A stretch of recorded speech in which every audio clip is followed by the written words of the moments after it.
వేడి వేడి అన్నం, ఘుమఘుమలాడే నెయ్యి, ముద్దపప్పు, ఇంకా ఆవకాయ, అదంతా ఒక కాంబినేషన్.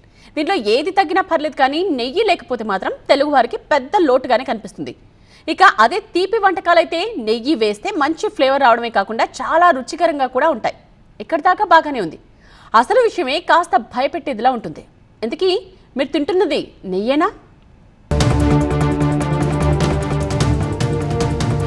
ఇటీవల తిరుమల శ్రీవారి లడ్డూ ప్రసాదంలో నెయ్యి కల్తీ అంశం దేశవ్యాప్తంగా ఎంతటి చర్చకు దారితీసిందో మనమంతా చూసాం. భగవంతుడి ప్రసాదంలోనే కల్తీ జరిగిందంటే మరి మనం నిత్యమూ బయట కొనుక్కుని తినే నెయ్యి పరిస్థితేంటి?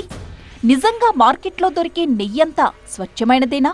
హోటళ్లు, ఫాస్ట్ ఫుడ్ సెంటర్స్, రోడ్డు పక్కన టిఫిన్ సెంటర్స్లలో ఉపయోగించే నెయ్యి ఆరోగ్యకరమేనా అన్న ప్రశ్న తలెత్తుతోంది. స్వచ్ఛమైన నెయ్యి ఉత్పత్తి చేయాలంటే పాలు, వెన్న తయారీ ప్రక్రియకు భారీగా ఖర్చవుతుంది. కిలో నెయ్యి తయారీకి సుమారు 10 నుంచి 15 లీటర్ల పాలు అవసరం. అందుకే డాల్డా, నూనె, కొవ్వు పదార్థాలు కలిపి నెయ్యిని తయారు చేసేస్తూ ఉంటారు.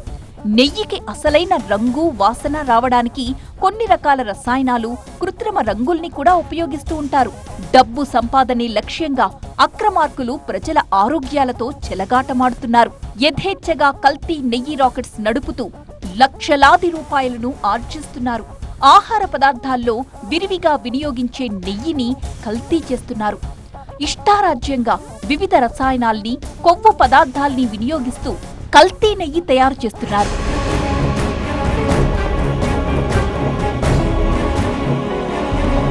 Telangana food safety laboratory assistant director Vijayalakshmi నెయ్యి కల్తీ గురించి టీవీ9కి ఒక డెమో ద్వారా వివరించారు. ప్రస్తుతం నేను నాచారం స్టేట్ ఫుడ్ ల్యాబొరేటరీలో ఉన్నాను. ఇక్కడ పాల నుంచి వచ్చే పాల పదార్థాలు ఏవైతే తయారవుతుందో దానిలో కూడా ఎలాంటి కల్తీలు జరుగుతాయి. ప్రధానంగా ఇప్పుడు నెయ్యి కల్తీ సెక్షన్కి వచ్చాను. ఇక్కడ మనతో మాట్లాడడానికి food safety laboratory assistant director Vijayalakshmi ఉన్నారు.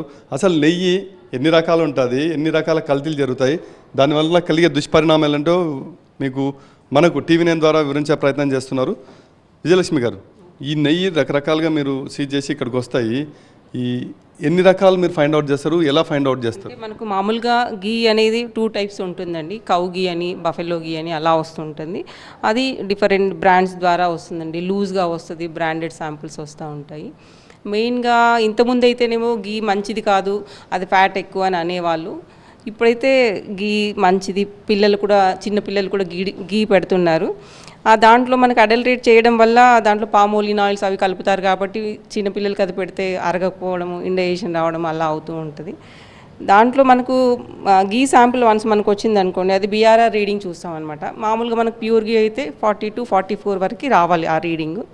అదే యానిమల్ ఫ్యాట్ కానీ లేదా ఈ వెజిటబుల్ ఆయిల్స్ కానీ మిక్స్ చేస్తే 50 వరకు వస్తూ ఉంటుందండి BRR రీడింగ్. తర్వాత ఈ వెజిటబుల్ ఆయిల్స్ కలపడం వల్ల మాకు ఒక స్పాట్ టెస్ట్ చేసి చూపిస్తామండి. వుడాన్స్ టెస్ట్ అని ఒకటి వస్తుంది, అది పాజిటివ్ వస్తుందండి. అది వెజిటబుల్ ఆయిల్ కలిపితే కనుక అది పాజిటివ్ వస్తుంది. శాంపుల్ ఒక 5 ml తీసుకుంటామండి. దీనికి ఒక 1 ml ఆఫ్ HCl యాడ్ చేస్తాము.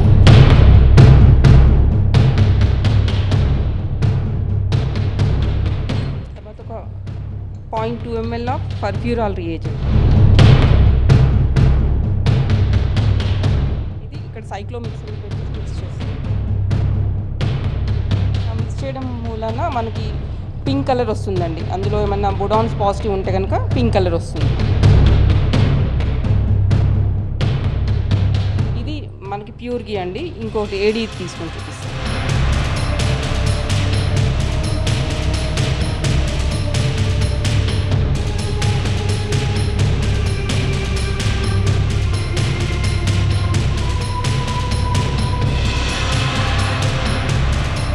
ఇది బ్యూడాన్స్ టెస్ట్ చేస్తున్నామండి. ఇందులో మేము 5 ml గీ శాంపుల్ తీసుకొని 1 ml HCl యాడ్ చేసాము. 2 drops ఆఫ్ పర్ఫ్యూరాల్ వేసామండి. దీంతో మనకి రియాక్షన్ పింక్ కలర్లో తెలుస్తుందండి. న్యాచురల్ అయితే కలర్ చేంజ్ ఏమి ఉండదు.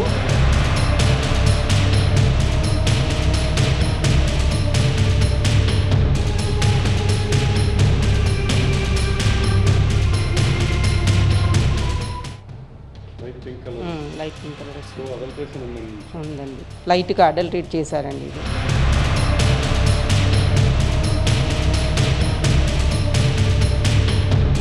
ఇప్పుడు ఏమేమి చేసినారు ఒకసారి ఎక్స్ప్లెయిన్ చేయండి. ఇప్పుడు ఇది బొడాన్స్ టెస్ట్, ఒక స్పాట్ టెస్ట్ ఒకటి చేసి చూపించామండి. దీంట్లో స్పాట్ టెస్ట్ చేయడానికి లేదు, మాకు టైం టేకింగ్ టెస్ట్లు ఉంటాయన్నమాట ఇవి. బట్ ఇన్స్టెంట్గా తెలిసిపోతుంది. తెలిసిపోతుంది అంటే ఇందులో వెజిటేబుల్ ఆయిల్ కలిపారనమాట. వనస్పతి లేదా ఇంకా చీపర్ ఆయిల్స్, పామోలిన్ ఆయిల్ అలాంటి కలుపుతారు. జనరల్గా ఈ నెయ్యి కల్తీ వల్ల ఎలాంటి ఇంపాక్ట్ చూపిస్తే అవకాశం ఉంటుంది ప్రజల ఆరోగ్యం పైన, ప్రభావం పైన, చిన్నపిల్లల పైన కావచ్చు, పెద్దల పైన? అంటే ఇప్పుడు గీ అయితే డైరెక్ట్గా కన్జ్యూమ్ చేసినా మనకు ఈజీగా డైజెస్ట్ అవుతుంది. అదే పామోలిన్ ఆయిల్ అనుకోండి, వేరే ఏం ఆయిల్స్ ఏం యాడ్ చేసినా కూడా అది ఇంటేక్ డైరెక్ట్గా తిన్నాం అనుకోండి, స్టమక్ పెయిన్ రావడం పిల్లలకు, అసిడిటీ, కొంచెం గ్యాస్ట్రిక్ ట్రబుల్స్ అలా ఉంటాయండి. సో మీ దగ్గరికి డైలీ కావచ్చు, వారం అంటే 2 తెలుగు రాష్ట్రాల నుంచి ఈ నెయ్యి కల్తీ నెయ్యికి సంబంధించి శాంపిల్స్ యావరేజ్గా ఎన్ని వస్తుంటాయి? యావరేజ్గా అంటే ఒక 30 to 40 వరకు వస్తాయండి శాంపిల్స్ పర్ మంత్. సో మొత్తం మీద ఇప్పుడు మనం TV9 ద్వారా చూసిన దాని టెస్ట్లో ఇక్కడ ప్రధానంగా చూడొచ్చు, ఇక్కడ ఒరిజినల్ నెయ్యికి సంబంధించిన టెస్ట్లో ఎలాంటి మార్పులు రాలేదు.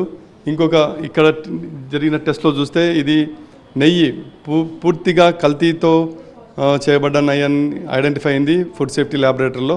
సో ఈ విధంగా నెయ్యి తక్కువ ధరలకే మొత్తం కూడా విక్రయిస్తూ వ్యాపారులు పెద్ద ఎత్తున లాభార్జనకు పాల్పడుతున్నారు. TV9 ఎక్స్క్లూజివ్గా మీకు ల్యాబ్లో నెయ్యి కల్తీ ఎలా జరుగుతుందో చూపించే ప్రయత్నం చేసింది. ఇందులో ఒక నెయ్యి శాంపిల్ అయితే పూర్తిగా కల్తీ అయిన వాస్తవం బయటపడింది. ప్రజలు అప్రమత్తంగా ఉండాలి. ఇలాంటి పరిస్థితుల్లో గల కల్తీ నెయ్యి కావచ్చు తక్కువ ధరలకే వస్తుందంటే మాత్రం వాటిని కొనడానికి కొద్దిగా ఆలోచించి తీసుకోవాలి. ఇలాంటి పరిస్థితుల్లో కూడా ప్యూర్ నెయ్యిని టెస్ట్ చేయాల్సుకున్న లంసం లాటా అంటే ఎక్కువ మొత్తాల్లో కొనుగోలు చేసే మొత్తాల్లో కావాలనుకున్న వాళ్ళు స్వీట్స్ దుకాణాలు కావచ్చు, లేకపోతే వ్యాపార సంస్థలు కావచ్చు, వారు కొనుగోలు చేసిన నెయ్యి సక్రమంగా కల్తీ లేకుండా ఉందా లేదని చూసుకోవడానికి కేవలం ఇక్కడ 200 రూపాయలు చలానా కడితే ఫుడ్ సేఫ్టీ ల్యాబొరేటరీలో ఈ టెస్ట్లో వాస్తవంగా నెయ్యి ప్యూర్గా ఉన్నదన్నది లేదా కల్తీ చేయబడదన్నది మొత్తం కూడా ఆ రిజల్ట్ ఇచ్చే అవకాశం ఉంటుంది ఇమ్మీడియట్గా ఒక 4-5 డేస్లో. సో చూసారు కదా, ఇది కల్తీ నెయ్యి కహాని.